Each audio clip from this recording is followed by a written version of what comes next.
G'day, I'm Peter Jakowetz. I run a security company down in Wellington called Privacy Consulting. And today we're going to talk about keeping the bank happy with PCI DSS. I did a very similar talk about 4 years ago, but since then the standard has changed a little bit. There's been a few updates. And there's probably a fresh set of faces in here as well. Thanks to all our sponsors who have helped out today. So I used to be a QSA, so a qualified security assessor. In a previous job, now I am just a lowly PCIP, which is like a PCI professional. And I have a bunch of other creds and stuff, but I'm actually an electrical engineer by qualification. Today we'll have a bit of a chat about kind of what the standard is, what are the key bits of it, what has changed in the last couple of years, and how do you try and comply with it, and some useful resources. Cool. So anyone who stores, processes, transmits credit card data must meet the PCI DSS standard. So this is if you run a call center, if you have a website that takes credit card details, if you have if you just for whatever reason store a bunch of credit card data on your servers, if you are a service provider who has a data center who hosts people who host credit card details. All of these are kind of use cases which mean that you have to meet this standard. So it's a set of minimum requirements for processing credit card payments. Unlike a lot of standards where people kind of go, this is real aspirational, this should be real hard to meet, this is actually just the basics. There's some really easy things for people to meet in here, and it's not trying to be the be-all and end-all, it's just going, here's the basic stuff you have to do, and if you want to do more, good on you, go for gold. The PCI Council have a bunch of other standards as well for other things, so for like payment terminals sit under a different standard, and kind of the hardware that you touch when you go and swipe your credit card at a shop, that all sits under another standard, but that all kind of comes within this whole payment card industry council brand. And as of March this year, we've moved to the 4.0.1 standard, which is a big uplift from the previous version 3. And essentially what it's done is it's kind of come back into the 21st century, and we now have a little bit more flexibility as to how you meet their requirements. Rather than explicitly having to have a firewall, now you can have other controls in place, which are kind of more appropriate to the cloud environments, etc., that you're sitting in. So the PCI Council is made up of the major card brands, so Amex, Discover, JCB, MasterCard, Visa, and now Union Pay as well. And that's been around since 2004, so they've just had their 20th birthday, I guess.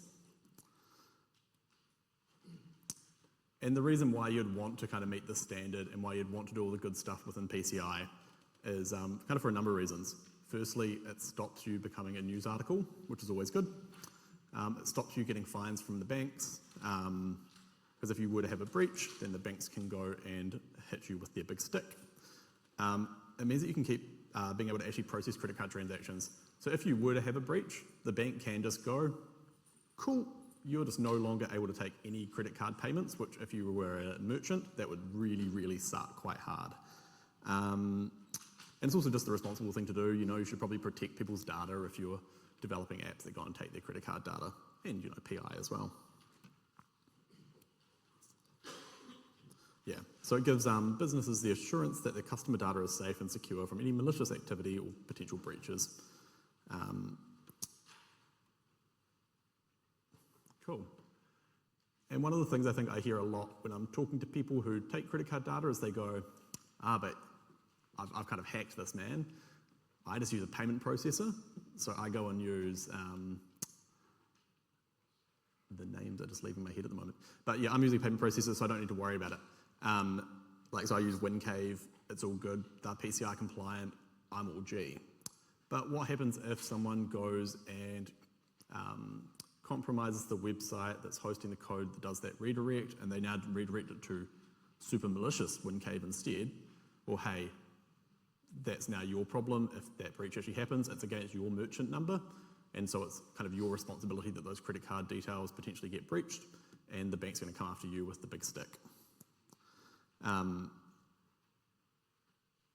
Similarly, I kind of mentioned it before, but yeah, service providers as well need to care about this. So if you're hosting a contact center and you are taking a bunch of people's details, you need to be compliant with the standard. If you have a data center or you're doing a hosting environment, you need to care as well. So when you go and when you want to start going and selling things and you want to be able to start taking credit card payments, you go along to the bank and you end up getting a merchant number and you sign a merchant agreement. As part of that agreement, there's a bunch of clauses in there that say that you must comply with the data security standards, which among other things mean that you must successfully complete the protocols for the data security standards within the timeframe stipulated by the card schemes. That's the legalese for you must meet the PCI DSS standard. So I think this is out of Kiwi Bank's merchant agreement. This one was out of BNZ's.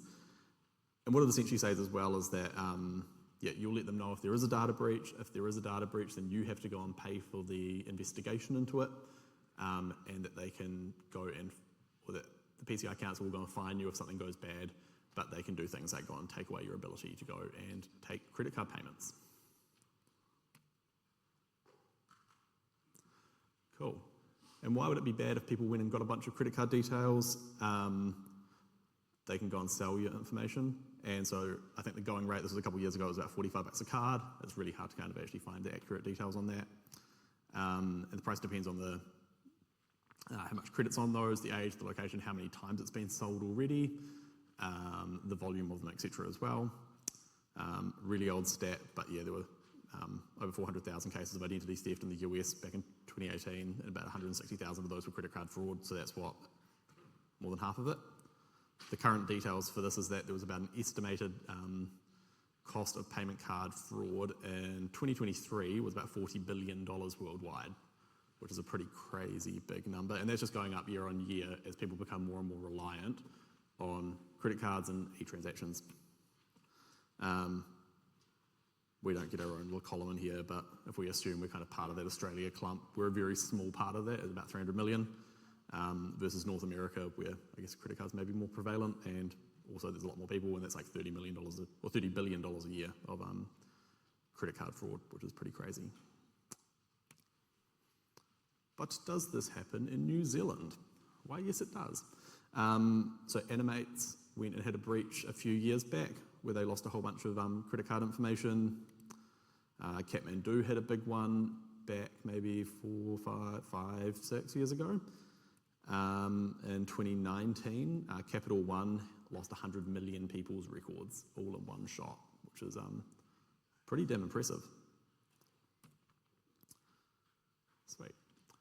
And if you start looking into the standard, what you find really quickly is that there's like a million acronyms, and that it's real acronym heavy.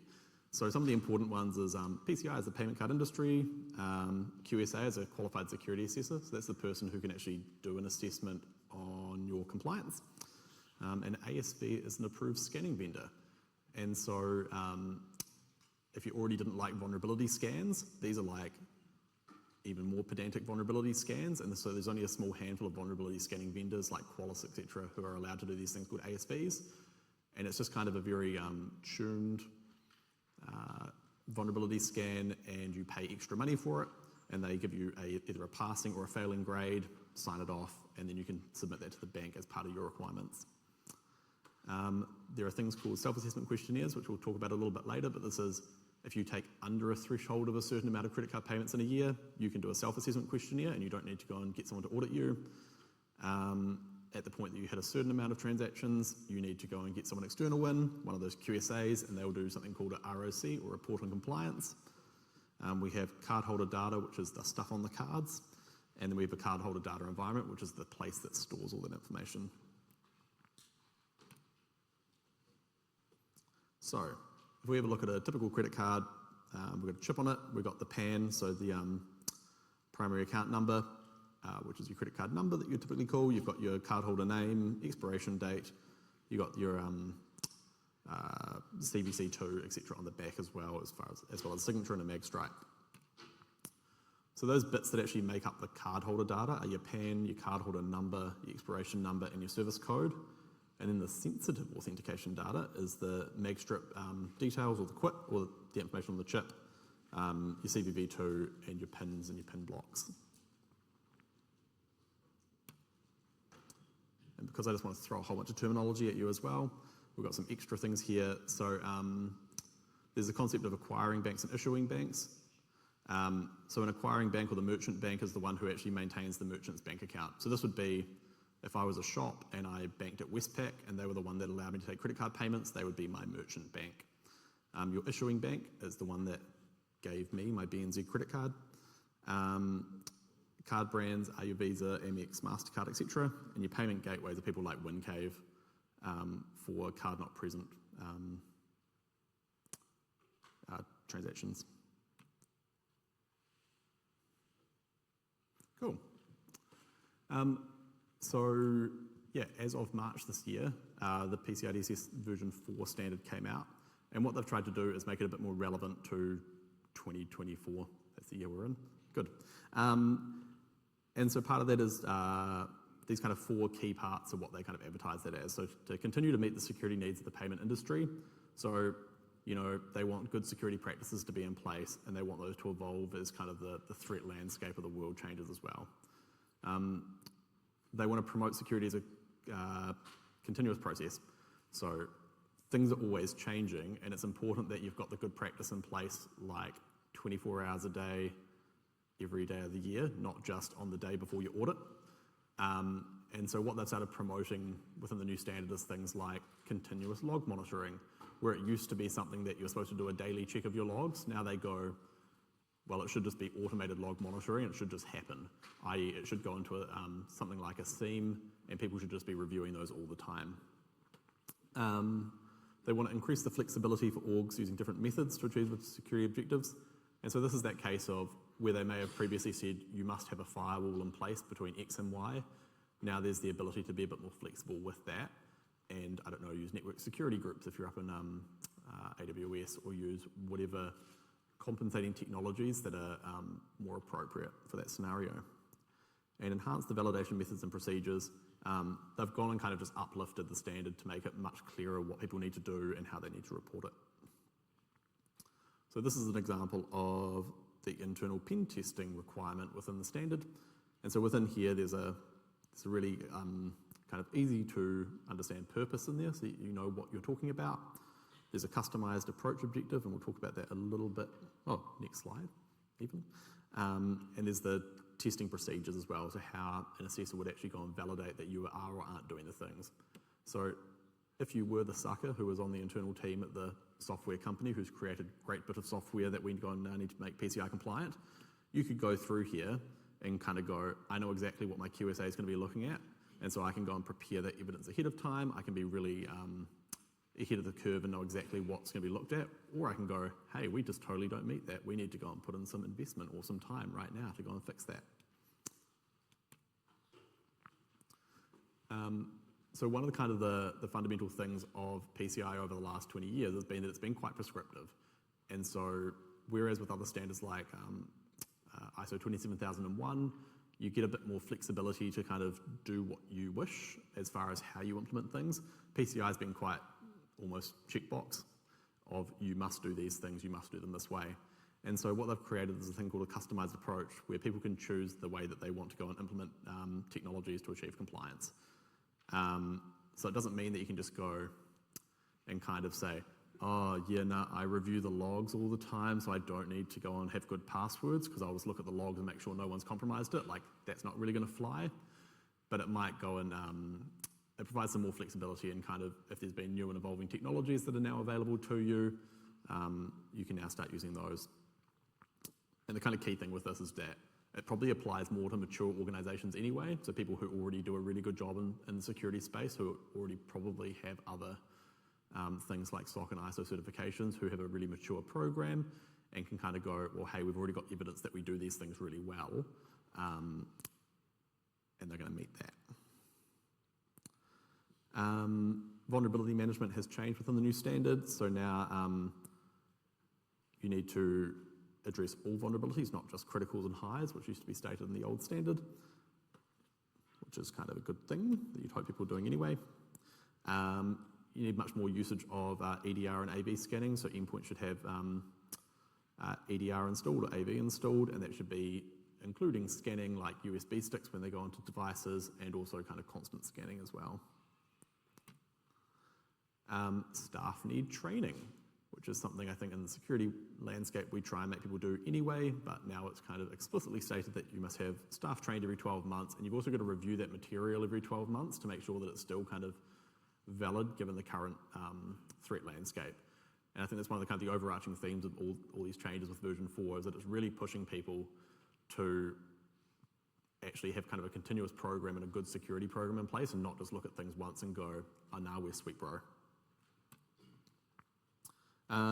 There's a push for better authentication, so MFA must be used to access the CDE that was actually in place before, but a much more bigger push around MFA and zero trust models within this standard.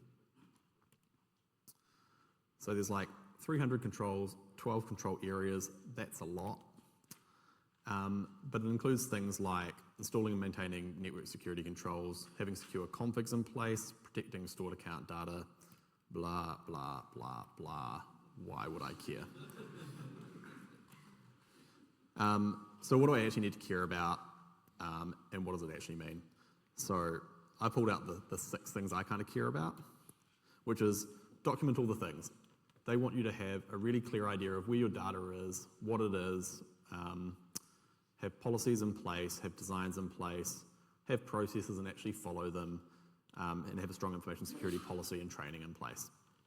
So these are the kind of part of that maturity thing that often smaller organizations might not quite have in place yet, but it shows that kind of more, I guess, kind of holistic approach to security, and not just focusing on having the cool technology in place, but actually knowing what you're doing with it. The second one is around hardening all the things. Do you have strong firewalls in place? Have you changed passwords from defaults and default parameters from whatever they were? Are you running AV and EDR? Are you patching all the things? Do you have MFA around the place? Do you have change detection on files? Are you logging all the things? Are you alerting on them?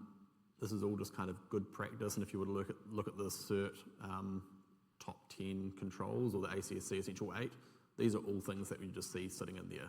So these are kind of the good practice that everyone should be doing anyway. Numero 3, just don't hold cardholder data as much as physically possible. Outsource it, make it someone else's problem, and then just make sure that they're PCI compliant, and then just do the deltas that you can get away with. When you do have to hold it, encrypt all the things. Don't roll your own crypto. That's real silly. Kind of like don't roll your own auth. You're only going to have problems when you do those things. Segregate where you're storing that data, and encrypt, hash, and mask everything you can. And so this next one, secure coding, is probably the bit that is most relatable to this group of people. So things around like you've got to have internal pen testing done, or you should have internal pen testing done. You should be getting vulnerability scans done on a regular basis. For your reporting to the bank, there has to be an ASV scan, but you can use whatever you've got. You can use OpenVAS as like an open source alternative in the meantime, just to make sure you're doing all the good things, and then just get it validated as part of an ASV scan. You should be getting external pen tests done on your environment annually. Code reviews, they can just be internal, but they should be getting done regularly, and that's just part of a good SDLC. Separate your environments. So having separate dev, test, and prod environments is going to do you well, as well as scanning for card data in the network. There's a whole bunch of cool, fancy tooling out there that you can do that with, or you can just go and run some regex over your databases and see where you're holding things that look like credit card data, and then you'll freak out when you find that it's being held everywhere. You've done an acquisition of a company recently, and you've now got their systems. I'd recommend doing a quick scan of kind of their databases and just making sure that they're doing all the good things, because it's often in those old systems and backup systems and data warehouses and places like that that you tend to kind of hold a bunch of inadvertent credit card data. I was working for a place, there was a system, there was a field in one of their big kind of CMSs that was like credit card data, and I'd gone, hey, you guys are taking credit card data? And they go, nah, we stopped that like 5 years ago. I'm like, oh, that's great. So you just left the field up? Yeah, it's too hard to change. And so I was like, cool, can you show me in the database? And we looked through the database, and we were like, cool, man, you've removed it from that database. That's wicked. Can we have a look at the data warehouse? And they were like, oh, yeah, sure. And then there was like thousands and thousands of records, and they kind of freaked out a little bit and went, oh yeah, cool, and that's going to be on all our tapes as well for the last few years. So there was a whole bunch of purging that had to be done there to go and kind of sanitize everything, and that just happens. As part of V4, you've got to do things like internal testing, external testing, and SIG testing annually. And there's a bunch of requirements within 11.4 around that. As far as kind of coding practices go with this, you want to address common coding vulnerabilities and software dev practices. Make sure developers are getting regular training and developing apps based on secure coding guidelines, i.e. OWASP. Following CI/CD pipeline or processes, testing after major changes, don't leave test accounts in prod because no one would ever do that, and peer reviewing code as well. These things are explicitly called out within the standard of the things that you're trying to avoid. So what the testing should be pointing out is stuff like injection flaws, so SQL injection. It's 2024, that definitely doesn't exist as well, but it's still in the top 10. Attacks on data and data structures, so buffer overflows, etc. Attacks on crypto usage, attacks on business logic, they're kind of the fun ones. Cross-site scripting, CSRF, access issues, and attacks by any high-risk vulnerabilities. That sounds like the most broad catch-all ever. So someone's just trying to cover their ass in the standard. You want to restrict access, so limit access between test and prod, using strong passwords, using MFA, logging access, restricting access, and using unique IDs. And making sure that you consider all the other bits that you touch. And I've kind of touched on this a few times already, but making sure you kind of consider it of like your data center providers, your firewall providers, your payment processors, and your physical destruction companies. Another thing that I regularly kind of hear and have heard in the past is like, but we're hosting this on AWS, and AWS are PCI compliant. Yep, they are for some of their services and for the bits that they look after, but hey, it's a shared model. And if anyone's kind of seen the pizza as a service model, where like, it's different if you go and make it at home versus if you go and buy it from the shop. There's that shared responsibility model within the cloud environment that you've got to be considerate of, well, what do you look after and what do they look after? AWS can't tell your developers about secure coding practices. They don't develop your code for you, so you need to be considerate of that. But hey, they probably will go and make sure that the servers behind the Lambdas are patched appropriately. We'd hope. Rockin'. I mentioned before that there's a bunch of different levels. So there's 4 different levels depending on how many transactions you take. So if you take over 6 million card payments a year, you need to go and do all the things. And so you need to get a full audit done by QSA on your environment. At level 2, you still need an on-site review annually. Level 3 and 4, you can get away with self-assessment questionnaires, which is you go and self-assert that you do all the good stuff.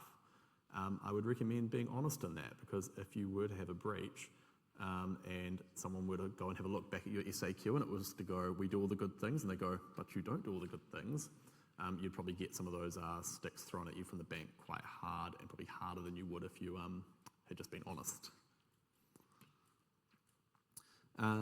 There's a bunch of different self-assessment questionnaires that you can fill out, which mean that you get some of the requirements, and you don't need to necessarily meet all of those 300 controls in the assessment. You just go and meet a small portion of those.